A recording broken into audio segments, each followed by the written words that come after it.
நம்முடைய மாவட்டத்தில் பயனாளிகளுடைய எண்ணிக்கை மிக குறைவாக இருந்த பொழுது மாண்புமிகு முதலமைச்சருடைய கவனத்திற்கு எடுத்து சென்று மாண்புமிகு வருவாய்த்துறை அமைச்சரிடத்தில் மற்றும் IAS அதிகாரிகளிடத்தில் சென்று நேரடியாக சென்று எங்களுடைய மாவட்டத்தில் இன்னும் தகுதியானவர்கள் இருக்கிறார்கள், அவர்களுக்கும் இந்த உதவித்தொகையில் வழங்க வேண்டும் என்று உத்தரவிட்டு என்று கோரிக்கை வைத்து பல்வேறு காலகட்டங்களிலே அது 1000, 500, 2000 என்று பல விதங்களிலே வழங்கப்பட்டது.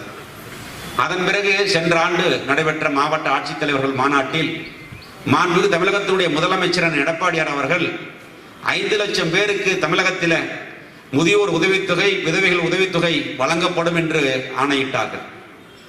அதன் அடிப்படையில் நம்முடைய மாவட்டம் கரூர் மாவட்டம் தமிழகத்தின் முதன்மையான மாவட்டமாக கிராமப்புறங்களில் அனைத்து பகுதிகளிலும் குறைதீர்க்கின்ற கூட்டங்களை நடத்தி மனுக்களை பெற்று அந்த மனுக்கள் மீது நடவடிக்கை எடுத்து 8000 பேருக்கு முதியோர் உதவித்தொகை, விதவைகள் உதவித்தொகையை வழங்கினோம்.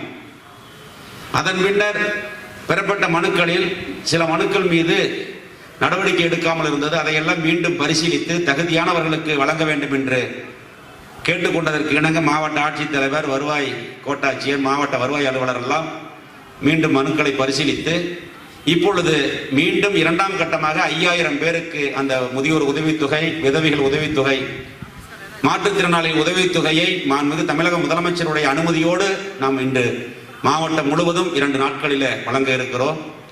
உங்களுக்கு கொடுக்கக்கூடிய இந்த ஆணையின் மீது வருகின்ற திங்கள் அல்லது செவ்வாய்க்கிழமைக்குள் உங்களுடைய பேங்க் கணக்கிற்கு அந்த 1000 ரூபாய் வந்து சேரும்.